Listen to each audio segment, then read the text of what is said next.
our invitation to our second iGmena Google Hangouts, and I'm really pleased and thrilled to have experts from the MENA region coming to our debate today. We have a great pool of experts and debaters coming from Sudan, Yemen, Tunisia, and Palestine. And I think I would like to hear your perspectives on the topic, and I hope that we will have a very fantastic debate. I should introduce or reintroduce myself for you again. My name is Hamza bin Mahrez. I'm the policy analyst lead of the Hivos Foundation on the Internet Governance MENA region program. And today, I hope that to hear your perspectives on the topic that we'll talk about. Privacy and personal data protection laws, the development of a comprehensive online safety policy in the MENA region. So we will have a 1-hour debate, and we'll ask you 5 questions on the topic. But before kicking off the session, I will try to share with you some logistical instructions. Try to turn off your mobile phones and put your earbuds and headsets, and mute your voice while the other debaters and experts are talking. So I will give you the floor for each one of you now to introduce him or herself for us.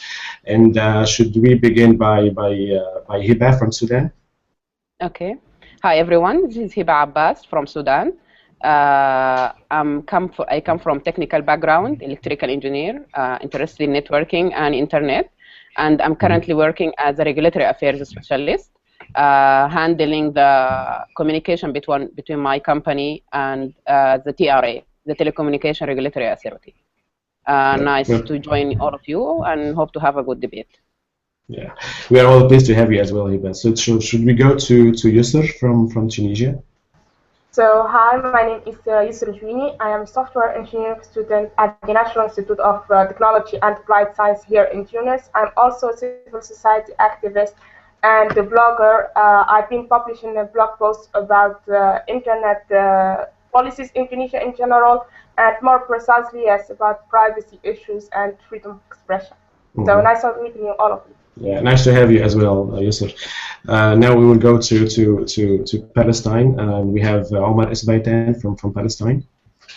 Hi, my name is Omar Esbaitan from Palestine. I work as ICT manager at Palestine Standard Institution.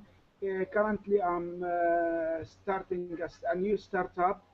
This is startup about Arabic language and especially semantic technology in using Arabic language and using of Internet of Things. I am very happy to join you here, and I hope we will fruit from this meeting and we will come up with nice and good ideas.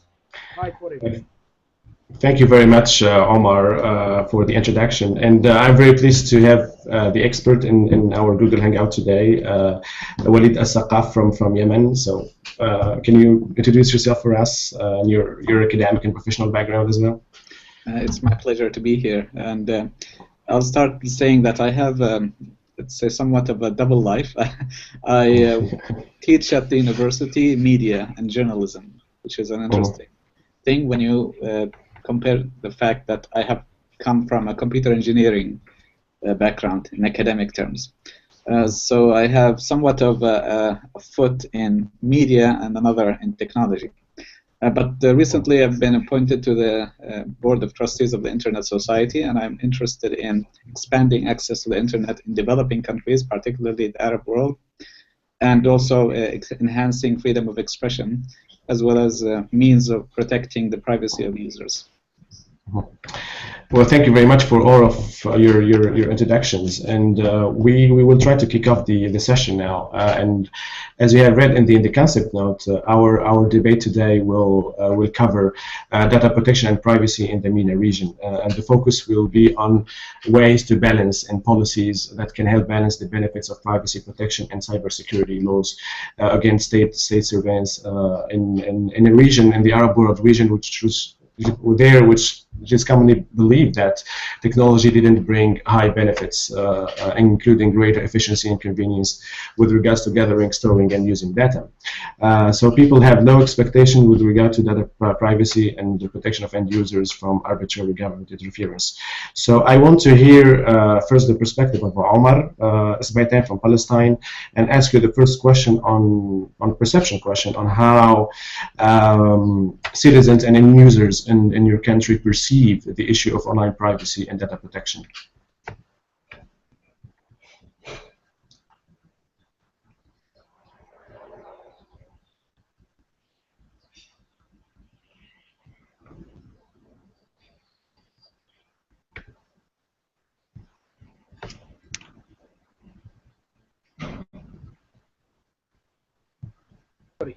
Hi, sorry, did you hear me?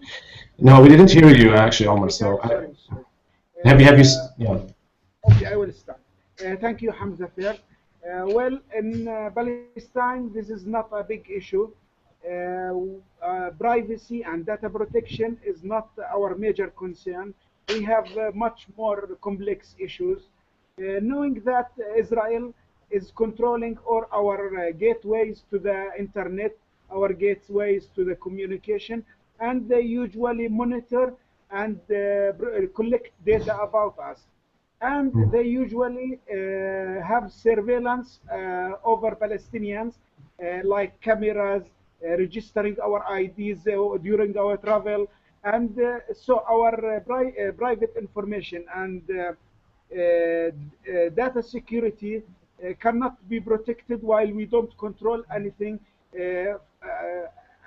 any communication means. So finally, I think it is not a big issue for us. Thank you. So I would ask the same question to Yusr now from Tunisia, which is a country ongoing a lot of constitutional reforms and reforms on data protection and privacy. How do citizens in Tunisia perceive the issue of online privacy and data protection? Do people really care about these issues, and is there any ongoing debate right now in Tunisia? Actually, people in Tunisia, we can divide them in three categories maybe. The first category are people who are still remember, let's say, what happened in the previous era, and they think that everything about privacy, freedom of expression, etc., are red lines, and that should not be forgotten. But there is the other category that thinks with the news and what's happening now about terrorism, crimes, etc., they they accept that their privacy and and other laws can be changed. And the third category that are not really know what they should think about it. So yes, I think the people in Tunisia can be divided in three categories. But when it comes to activists and people that are working on the issue, it's always the same debate whether when recently the leak that happened with the hacking company, the hacking company where Tunisia was featured as it asked for the software to survey citizens. So yes, it's a continuous debate here between activists in Tunisia. I would also take the question to Hiba now from Sudan. You're coming as well from a country which is like now ongoing deep structural changes and a discussion on this particular issue of data protection and privacy. So how people or citizens or end users in Sudan perceive the issue of online security and data protection? Is there any ongoing debate right now? Is there any level of awareness of end users in Sudan? Thank you, Hamza. I would say that in Sudan, the issue is slightly related to the data protection or privacy in general terms, not just online. So in terms of Sudan and with the current situation of war going in everywhere and some recent news about people joining some terrorism groups and other stuff, the laws and the constitution is clearly grant the data privacy and protection, but the implementation in the real world is not the same. So we are coming from Sudan, where the government is actively filtering the internet, actively monitoring, but there is no awareness about. People in the ground know that the government is monitoring, for example, but they don't know to what extent, to what situation. So it's kind of a gray area. But in general, because of the whole political situation, it's kind of people have more priorities than online protection. So you are talking about how I will be protected in my own, let's say, house or on data, and then number 10 will be online protection. So I would say that the awareness or the issue is just high priority for people who are active in the internet. We are talking about a country where it's from the top of internet users, but the internet using is just for like social networking. It's not serious usage, and so that most of the users don't know about the implication of their usage or whether their data will be compromised or not. So I would say that it's not a big issue. Yeah. Yeah, the same question goes to Walid al-Saqaf. I want to hear from your academic and professional background how people or end users in Yemen perceive this issue of online security and privacy and data protection. Do people in Yemen know this issue, and do they talk about, and how can we raise the level of awareness of people there about this particular issue? Yes, thank you, Hamza. It looks like I have much in common with Yusr when talking about the split between regular people and activists. I mean, I've done a study in my doctoral dissertation in terms of understanding through a survey that was covering over 5,000 people, asking them what they thought about the value of surveillance, say, censorship circumvention tools, as well as anonymizers. And then the very specific area of anonymizers, which is providing some sort of protection from surveillance. And remarkably, there was a split between those in the mainstream that were not really engaged in producing content and those that produced content, and basically sensitive political content. So there is a split, and that's why I thought it's very difficult to answer the question with yes or no unless you understand the demographics of users. And in Yemen in particular, for example, we have a very small, let's say, number of activists who are working. Yet this very small number of activists is extremely cautious in terms of their understanding of their protection, their privacy, and the threats against them.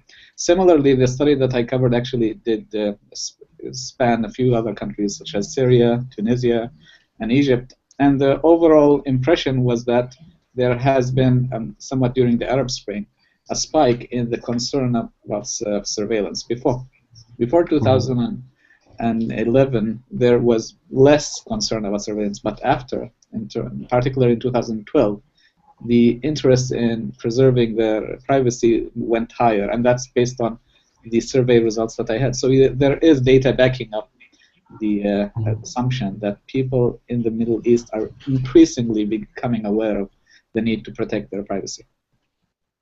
Great, great. I want to ask the second question, which is related to the first question on the issue of the same issue of perception, but how does the recent revelation of Edward Snowden about the surveillance program of the NSA and American government spying on their citizens, how does that, or the bomb that he threw in the world, and how does this particular event maybe change the narrative about the role of government in surveillance and government collecting and monitoring data about their own citizens in your local country? Does the new narrative and the new debate on Edward Snowden's revelations did really change that perception or not? I should begin by Hiba from Sudan. I would say that the Snowden incident showed that people will likely rely on other platforms, like cloud services and other stuff, especially for activists, because in terms of content, they think that in an activity, it will not be monitored. So it was like a free platform for them to fight against or advocate for human rights and other stuff. But with the revelation of Snowden, it becomes like the U.S. Government is not that much better than our governments, and that although you know that Sudan have a lot of conflicts with the U.S., you could still feel that it's just in the surface, but underneath there is collaboration. So you don't. I think that from activist point of view, they don't feel secure or don't feel protected as much as possible as before. But again, in terms of the normal users, it was a revelation, but it wasn't concern, because in the ground the government is doing the same or even worse than that. So in terms of monitoring, cutting, and everything. Yeah, I'll ask the same question for Omar Esbaita from Palestine. You come from a interesting region or conflictual region. How does the Edward Snowden debate and revelation really changed that perception about or level of awareness of citizens to really fight and advocate for their own data protection and privacy rights in Palestine? Does the revelations of Edward Snowden's about the government surveillance really influence the debate in Palestine? Thank you, Hamza. Well, frankly speaking, we are living this situation day by day. Wherever you go in Palestine, we have surveillance cameras. We are checked everywhere. And even, let's say, I will draw an example for you. If I went to the Aqsa Mosque for praying, I have to hand my ID to the Israeli soldier before I enter, and he will register that Omar came today and prayed in Al-Aqsa Mosque.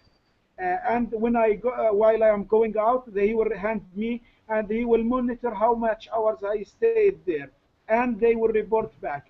And if you walk in Jerusalem, you will notice that a lot of camera of surveillance are located just recording who is walking, where are they going, what they are doing.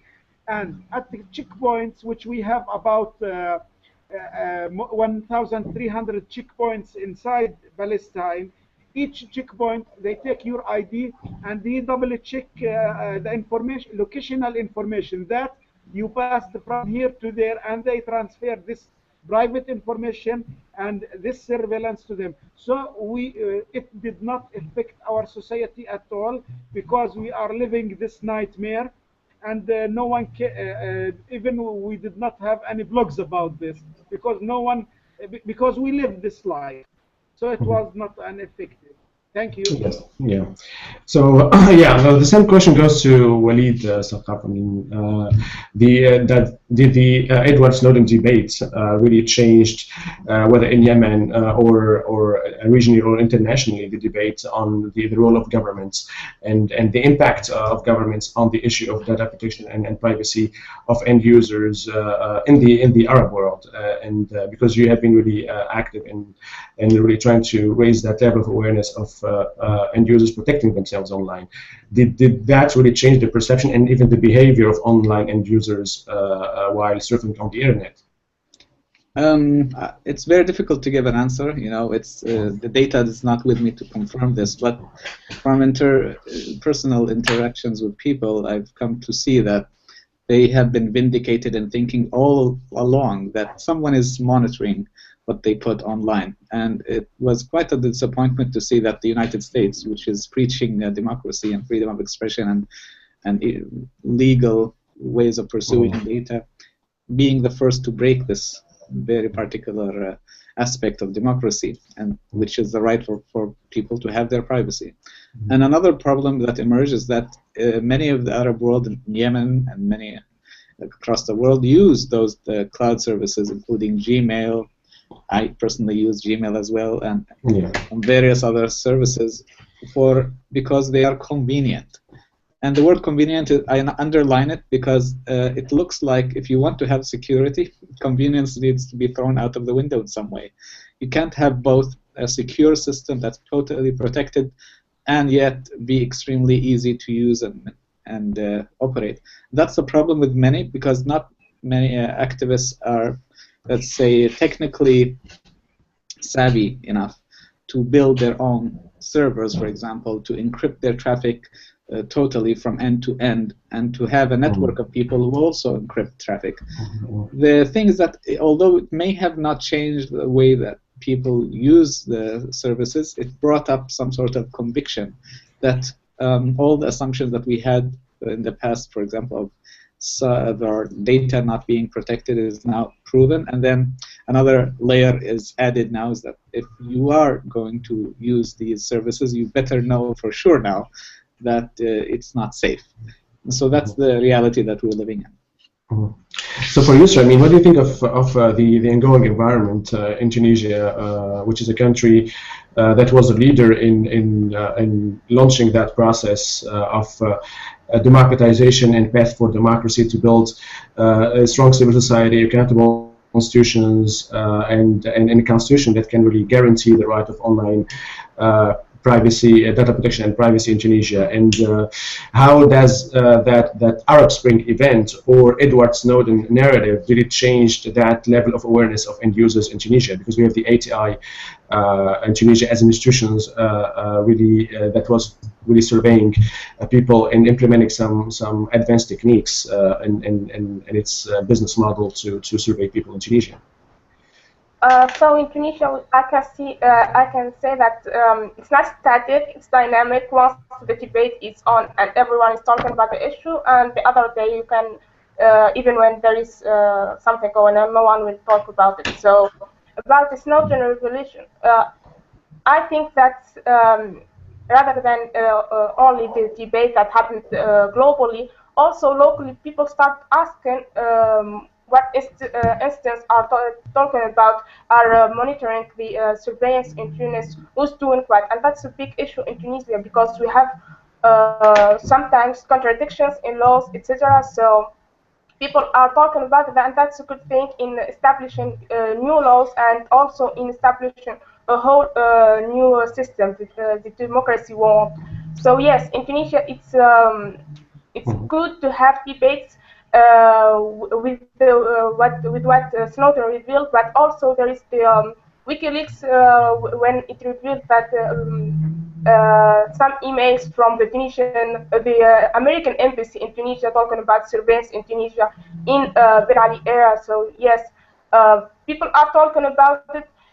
Sometimes it affects the laws and the people who are writing the laws, but sometimes it doesn't. But it's also always healthy, let's say, to have those debates, because honestly, I will say something that our people have a kind of short memory, so they don't really keep on what's going on and really forgets about what we have left in Tunisia in the Ben Ali era. So having those debates, those leaks, is great for establishing new laws and let's say make more advocacy campaigns about this issue. Great. Fantastic. So we will go now from this issue of perception and to the more question focusing on the state of data protection and information privacy laws and policies in your countries, and what are the institutions involved in really managing those laws and policies, and what is the impact on citizens with respect to anonymous expression, social networks, and cloud computing. Hiba, can you jump on the question? Yes, Hamza. As I said before, in terms of constitution and regulation, there is it's in the law that privacy should be maintained, but the implementation part is a real issue. I don't know if you can hear me well. Yeah, we can hear you. Yes. Yes. Yes. So the problem is kind of the verification that these laws are actually implemented, and that that people have the right, you know, to have their privacy and to defend it in the court and other stuff. But in terms of laws and regulation, it's already there. But the only issue is the auditing and the verification part.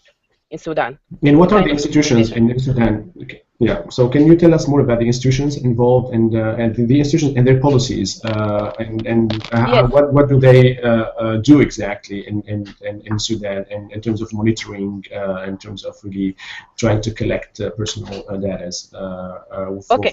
So in the surveys or constitution, in the current constitution of Sudan of 2005, there is a clear section that there is a privacy of the citizen should be maintained and should not breach unless we have a court order.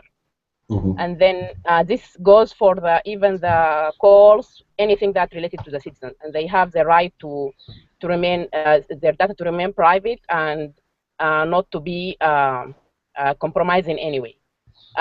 Then we have the data, not the data protection, but the electronic transaction laws, and we have the same titles. So basically, unless you have a court order or something from the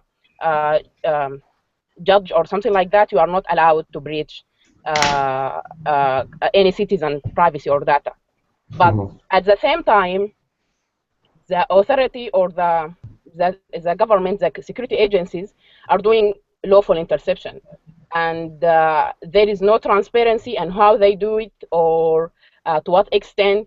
So people, they know that they are monitored, but they have no idea to know to what extent or how that is done.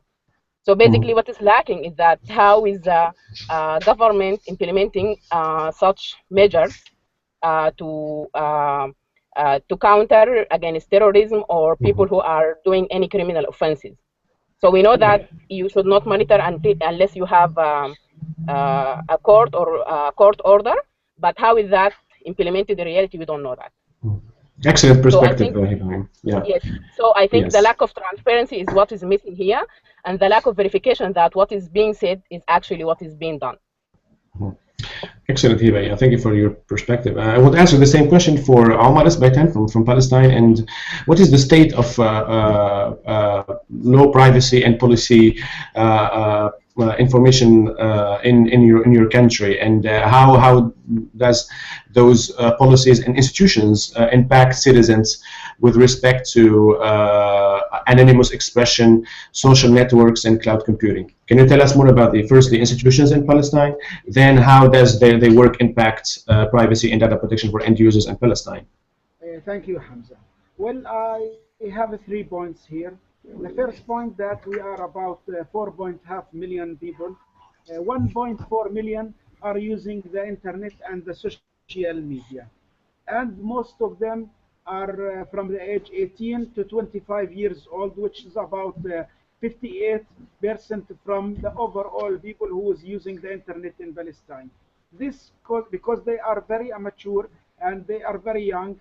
A lot of problems starts to happen in Palestine. So our president declared and formed a unit called Cyber Crime and Electronic Crime Unit. This unit starts to work in frauding, children abuse, stealing a signature, and all crimes related to cyber crimes and electronic crimes. We are very happy because the law deals with cyber crimes and electronic crime as if they are real crimes. Let's say you go to the court and say one of my employees stole the records of my customers or something. They will handle as a real case and he will get punished. And for the unit, this unit has a lot of sub-units like hackers unit, spam units, frauding units, banking units, and it works very efficiently.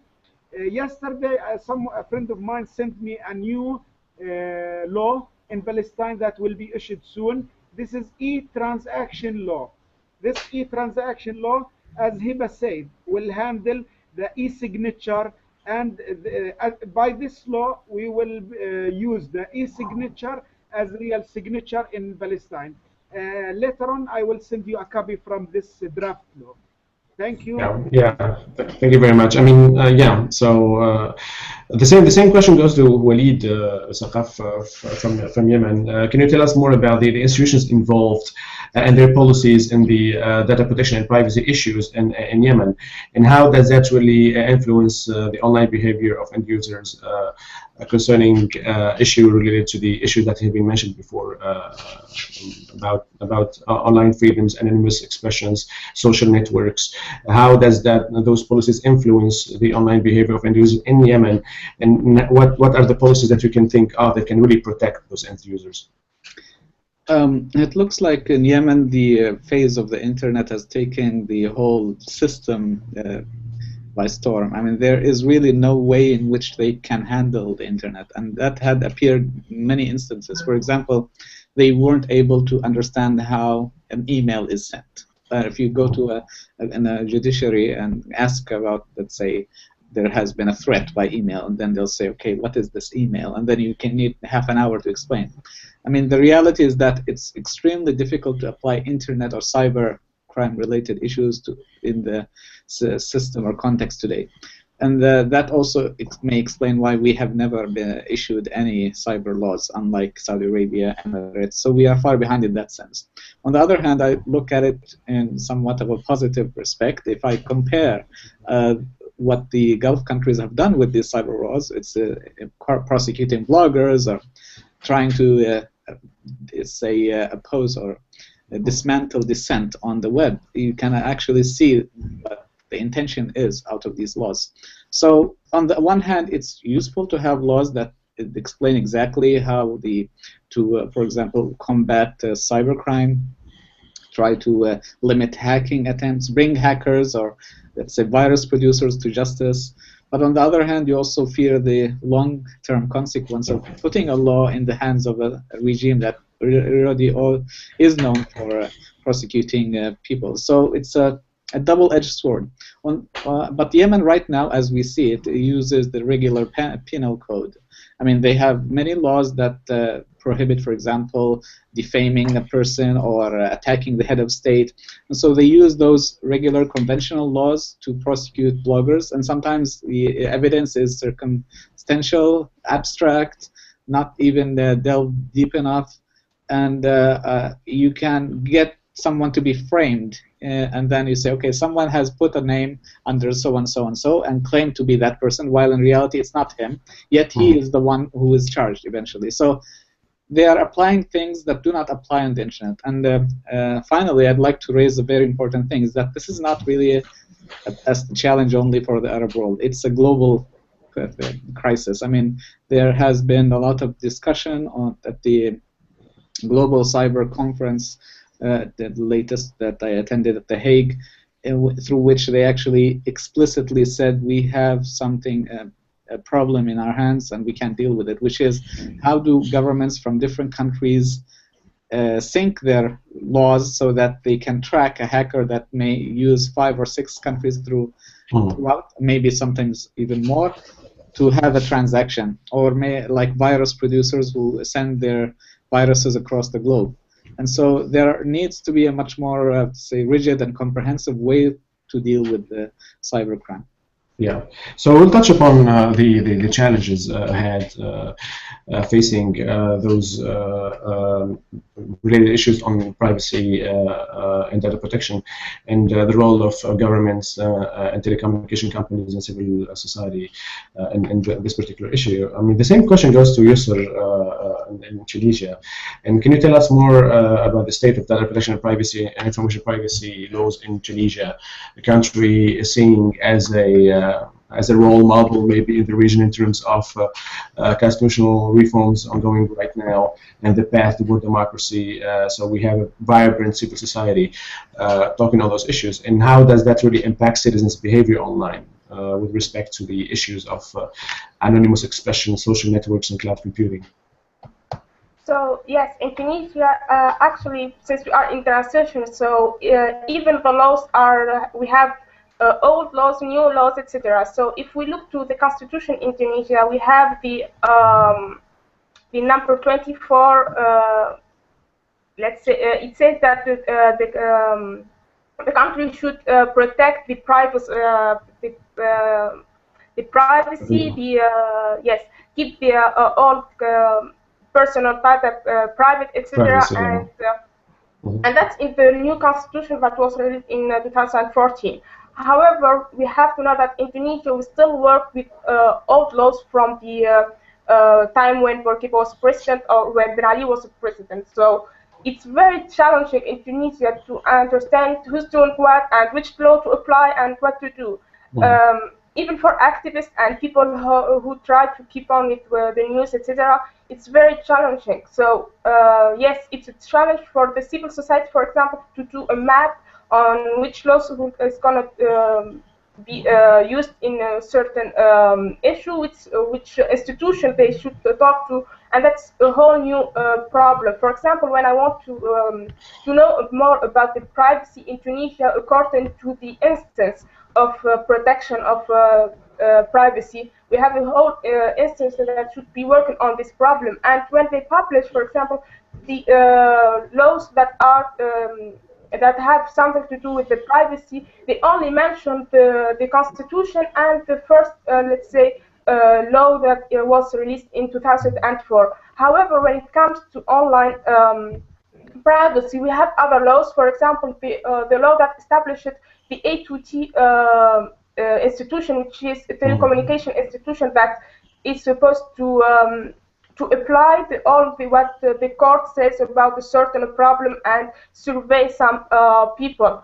And that was a whole issue in Tunisia and the whole debate with the famous hashtag, let's say, with activists, let's say, stop A2T, which means stop this institution from working on surveillance in Tunisia. So the challenge is that we have many laws, we're in transitional period, so we don't know which law to apply, and this is something that we need to work on, because you don't know, someday you went to the court and they say, oh no, we are not going to apply this law, but we are suing you for this particular text from the law that was put on place on 2004 and 2003, for example. So it's, the challenge is all those new laws, what are going to do about it, and the institutions that are not really working on the issue, even though we have, they don't really have the resources, but they have the whole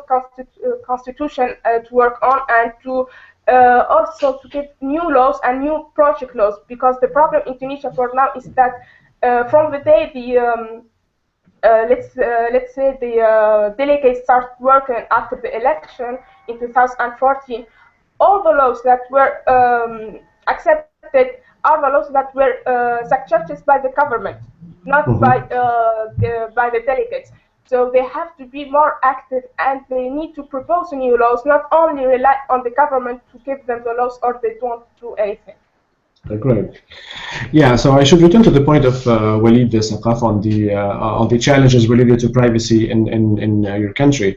So what are the role of government actors, telecommunication companies and civil society that play in Yemen or in your country? And because internet governance has 3 layers: logical, infrastructural, and content layers. So how those actors really influence the issue of data protection in Yemen, and what is the role of the government, what is the role of the telecommunication services, and what is as well the role of civil society in Yemen to really try to build a more inclusive sphere for data protection and privacy in Yemen?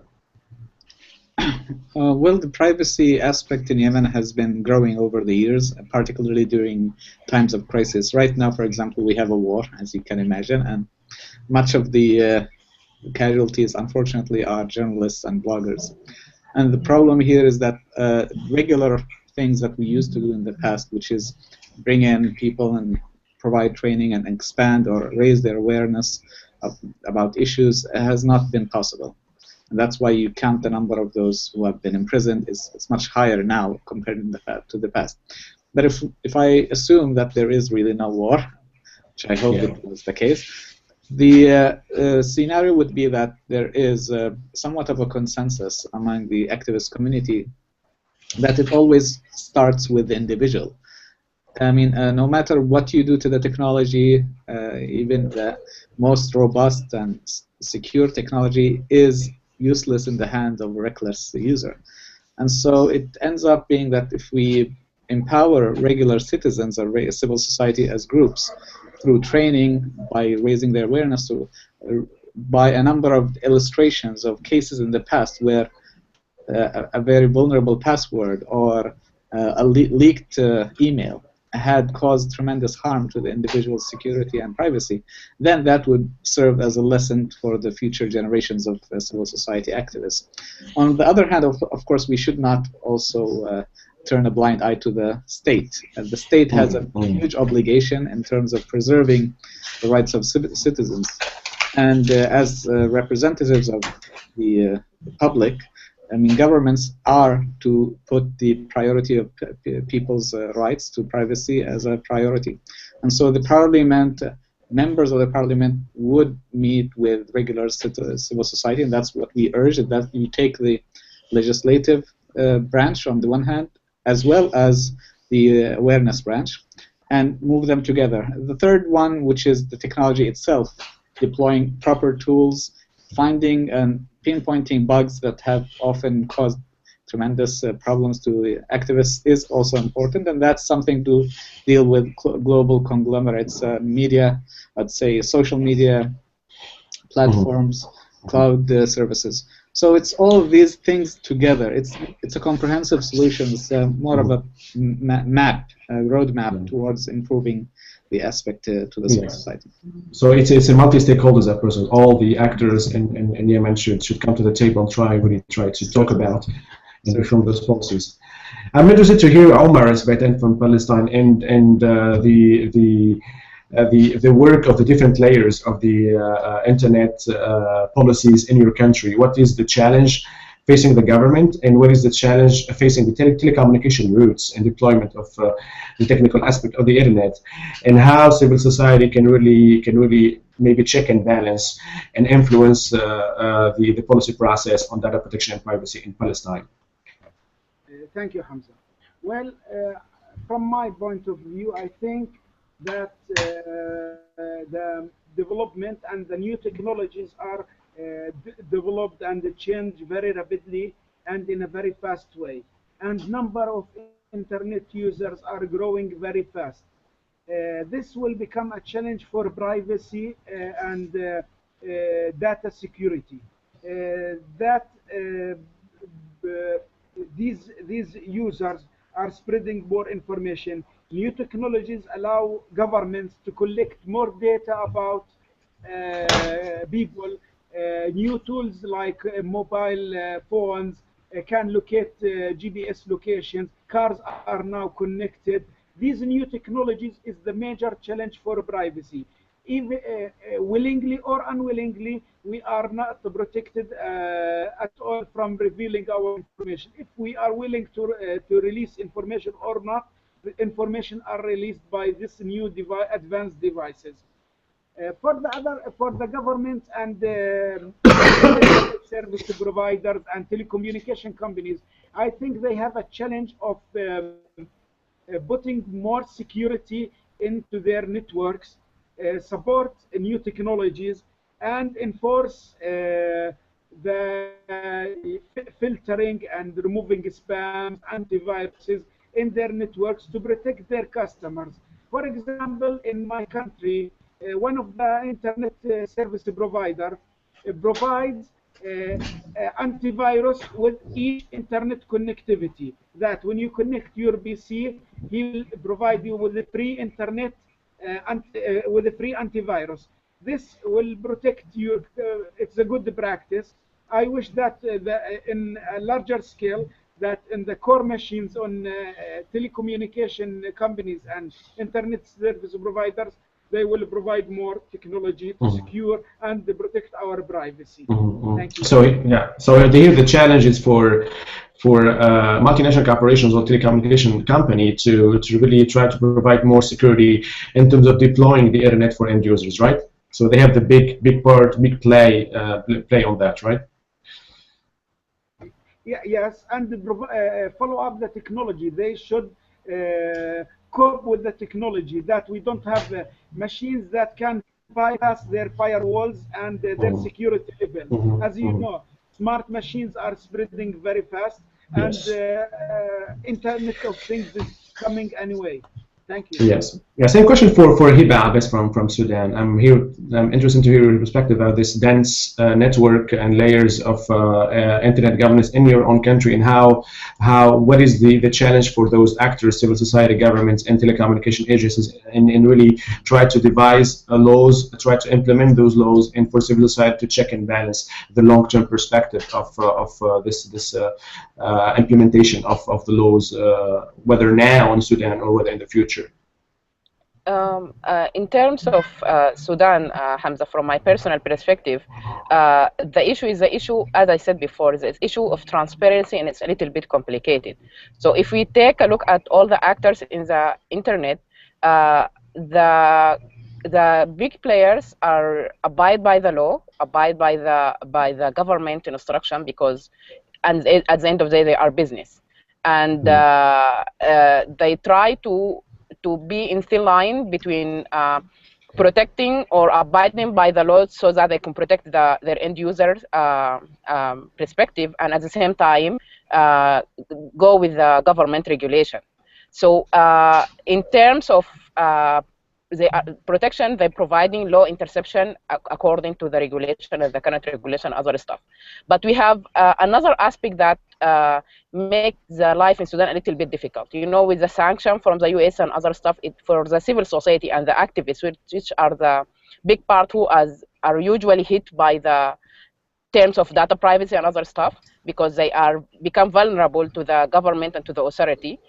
They have two problems. The problem of they cannot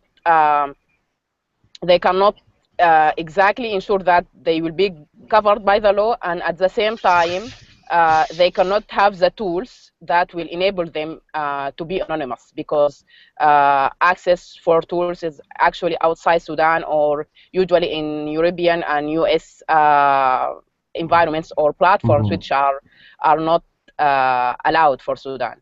There is a little bit change because there is some easing on the sanction, and the US government is trying to change that to allow the services for end users, because they could realize that the impact is actually on end users, not the government itself, but it's a slower change. And then as an end user, I will have some worries about, let's say, the last incident of Google Chrome spying, or I think plugging that went wrong and it recording your voice or something like that. And as an end user in Sudan, I'm asking myself how I'm going to protest, or I'm asking for my privacy to be protected. Who is going to represent me, and who's going to sue these companies, or to rectify the situation? So you can see that you will not have a multi choices, and that's why many of the people are going with the cloud services, and at the same time you don't have protection against these cloud services. And then the government is not transparent about what it's doing, so it's a hit from all over the places. So for me, the situation is not a matter of rules or regulation. It's a matter of how they are implemented and what kind of data are collected. So it's a matter of transparency, because at the end of the day, I might say that I don't care if this kind of information is collected, but I need to know that they are collected. I think this is an area that is a little bit gray and is not clear all over the place, either locally or globally. Yeah, so here, I mean, the transparency issue is very important. It's not only about the technical deployment, or so where it's about like knowing as an end user that you have been monitored indirectly or directly, and know where that information will go and how it will be used. Yeah, great. Yes. So same question for Yusr from Tunisia. I mean, you have a double background. You are an engineer at the same time and a blogger. So how do you see yourself as an end user, or as a civil society activist, or as an engineer, like seeing the challenges that are facing civil society and telecommunication networks, and as well as the government in Tunisia, to try maybe to work together, to collaborate together?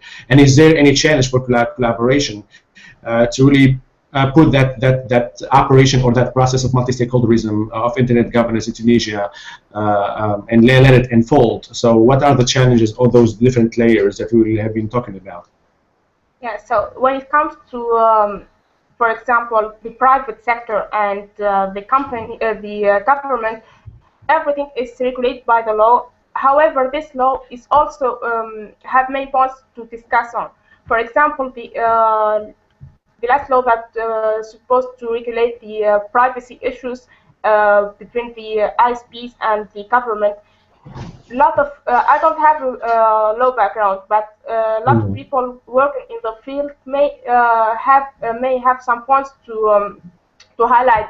For example, when it comes to how the ISPs are supposed to accept all the orders given by the courts, etc. When it comes to a contradiction with the constitution, because in the article, for example, 49, 32 or 49. no, not only 20. Yes, 24. It's about privacy, but 49 says that the orders given by the court should not contradict with what is put in the constitution. So this it's another problem that it comes again to the contradictions between the laws, etc. We didn't have a debate about with the private sector on how it's gonna apply, because till now we didn't have a problem that will highlight again. Once we have an issue revealed, is the debate. If we no issue, so people won't discuss this problem, even if it exists. Contradicted to, for example, to net neutrality, etc. It has been discussed because there were some problems. However, when it comes to the civil society and the government, there is attention, let's say, when it comes to because it's not really about one government or one political party, etc. No, it's more about the whole system that continues to give or applying laws that don't really respect the constitution or the whole thing that we want to build in this in the new system in Tunisia. So it's more about the absence of a real dialogue and the absence of a real respect to the constitution again, and the private sector needs to really put more discussions with the civil society, because honestly there is no discussion between the civil society and the private sector when it comes to the privacy, etc. Yeah, this is a very good point, because so we say that a civil society should check and balance government legislations, and should always be the watchdog of the government, what government do. But I think you propose that civil society should open the debate with the private sector as well, and try maybe to bridge that gap between legislations, policies, and technology, which is a great point. I mean, we so far we had a very interesting debate, and we have now. I would ask you the last question of the debate today, which is linked to the policies and regulations that you think you can think about in your countries. How, for example, you can think about the policies in your country that can, for example, provide more safety or encryption for end users in Sudan, Palestine, Yemen, and in Tunisia, and to build more resilient and secure and prosperous internet governance environment in your own country. Let's hear the perspective from Walid al-Saqaf from Yemen. So the policies of regulations and the encryption policies that you can think about that can really maybe build a better internet environment and secure internet environment for end users in your country, because you are with the Board of Trustees and with ISOC. So can you give us, from your perspective, the policies that can be implemented? Well, I mean, it's a tricky question. Excuse me for my tricky questions.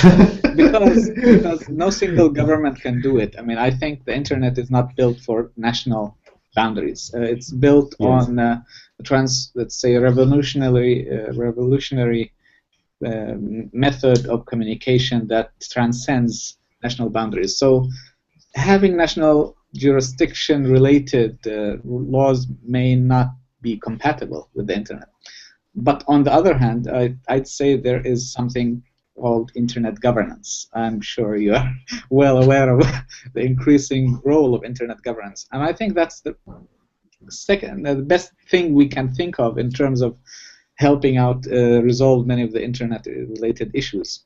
I personally don't believe that law itself, national level, will help solve the internet's problems. I mean, if you think of it technically, that's not feasible. If you think of it in terms of anonymity, I mean, it's also in terms of the understanding of the nature of the internet, it's not possible. So instead of taking a forceful, pure nationalistic or national legislative approach, I'd say let's take a more multi-stakeholder, more, let's say, internationally aware method in dealing with those issues. And I'd say that the Internet Governance Forum, for example, is a new opening for us to deal with those topics, because not only is the Internet international in the way that it is not bound to one single country, but it's also multi-layered and it's multi-stakeholder based. So you can't have the Internet run without having private sector involved, governments involved, citizens involved, and also the academics and technical community involved. So as you referred to the Internet Society, the way it has the Internet was built from the very beginning is that it will never rely on a single central location. So that means that if you are to devise laws or regulations on a national level, they may not be implemented. So in Yemen, we have had the opportunity to bring in a number of let's say, different stakeholders in Yemen through the Internet Society chapter. And it was quite a successful event because we brought in the private sector from the mobile communication industry. We brought in the government perspective. We have even included advocacy groups, civil society, and some technical experts. But we also added a few others that may have not been involved in the four main segments, which are lawyers, because they also want to know what the Internet is. So we putting them all in the same room and having them discuss what can and cannot be done is, I think, the only way out of this dilemma. If you let the government in itself run the show, it won't work. And if you let the private sector do it, or even the general public, it won't. So that's perhaps the only way, and I cannot obviously give you an answer and saying this is what we need to do, but I can tell you that the right approach is to have the discussion within those realms. Yeah, so it's the right approach. I think it has more governance structures, and in those governance structures, I mean, the government should be there, or other stakeholders. Yes, I think it's a dilemma, like you said, and I want to go to and ask the expert on the Internet of Things, Mr. Omar Sbaitan from Palestine, and to give us your perspective on the policies that you can think of about encryption and the safe use of the Internet for end users in your country, Palestine, and how do you think those policies can attract more stakeholders around one table to think about the policies of safety of end users in Palestine? Thank you, Hamza. Well, we have two answers. The first answer about the laws and regulations in Palestine. As you know, in 2006, we have an election, and in this election, Hamas wins this election, and Israel arrested all Palestinian Legislative Council. So we don't have a Legislative Council since 2008. Our president, according to the Palestinian Basic Law, Article 43, starts to issue some laws just to solve certain cases. So we don't have a legislative council to issue or prepare laws concerning privacy, concerning data protection, security, and all what we we based on the Palestinian Basic Law, which was issued in 2003 and amendments in 2005, especially the article number 9, 11, and 19, 26, and 27. These articles regulate the issue of publishing, journalists arresting, and protecting our private information. Even though we have some simple laws like public information protection, like your name, address should be protected. Company protection law, which protects the information administrative, professional, economy. And currently, we have a new law for e-transaction to protect information for transaction via wires or via the internet. For the security issue, as a rule in the world, there is SSL, secure socket layer encryption, which is on public domain, and everyone is using it, and it's very secure. And we in Palestine, as we are not controlling everything in communication and the broadcasting information, we don't have the power or the influence to use one certain encryption method or specific method. So we are using the public that everyone is using for encryption, SSL encryption. But we have to know that big companies like Jawal, Wataniya, and big companies in Palestine like banks, insurance companies, they use their own ways of protecting their data and encryption of their data to secure transaction, like between central bank and the ATM machines, between insurance companies and banks. So they are solving these issues in their own way. But as a rule, I think SSL encryption is good. Thank you. Yeah, it's really excellent, because we have a pool of debaters and experts who can really wear different hats while answering those questions. You have like policy, technology, or even civil society background. And I want to ask Hiba about that particular question of the policy that you can think of concerning policy and encryption security measures for end users in Sudan. Try to put your different hats and try maybe to give us your perspective on the question, whether from your engineering background, or civil society, as a civil society activist and advocate. I cannot agree more. I couldn't agree more with Mr. Walid Hamza. I think the issue is not an issue of policy, but maybe part of including all the citizens and users in the dialogue and have some kind of awareness. Because like in Sudan, although you will have the average user who will know how to use VPN because he wants to access some site that is blocked, let's say by filtering system, or he doesn't have access to it due to the US sanction, but he's not aware about the impact of, let's say, data privacy or his content he's leaving in the cloud services. So I think is a good start will be to have awareness, and there is some groups that are starting to do that, but it's rolling a little bit slowly. And to get people transfer from being merely users or merely using social networks to actually engaging and be like what we call digital citizens, and have more more involvement in the issues that related to privacy and security. So I think in a country like Sudan, unless we have some kind of momentum and have some kind of support from all or most of the crowd, it will not be possible to do visible change in the laws, and I don't think changing the laws or policies will have any effect. Yes, so quickly, I will ask the same question for you, sir. I mean, as a blogger and engineer, what do you think are the policies that can be really implemented to maybe build a more safe, resilient, and transparent internet for end users in Tunisia? Personally, I think that the main laws that need to be reviewed are the laws of the one that protects privacy, the law that is about access to information, with even though that it haven't been voted by the delegates. But yes, we have terrorism problem. Yes, we are challenging a lot of crimes, but we have to make sure that the citizens understand that it's not security versus privacy.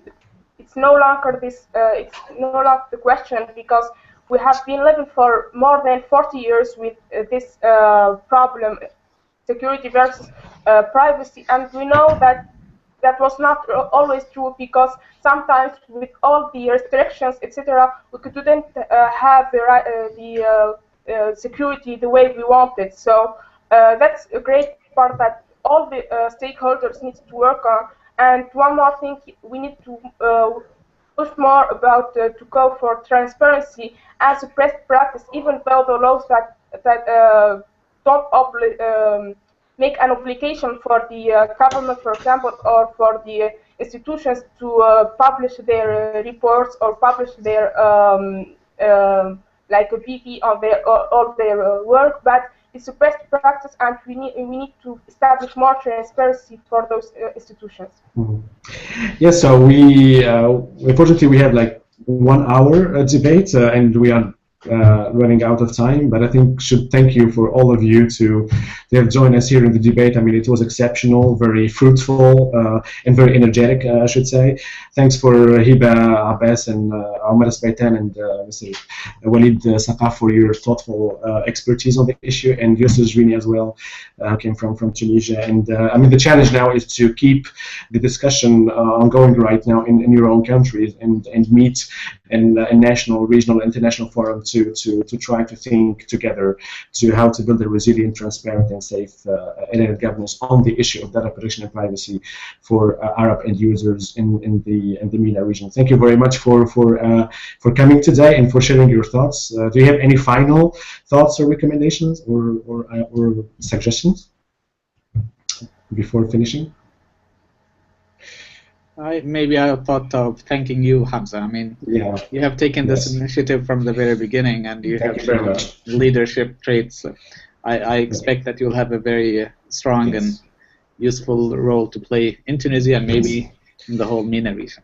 Thank you very much for coming today, and I hope that we will see you around. Thank you very much. Thank you, Hamza. Thank you. Thank you. Appreciate it. Thank you. Thank you.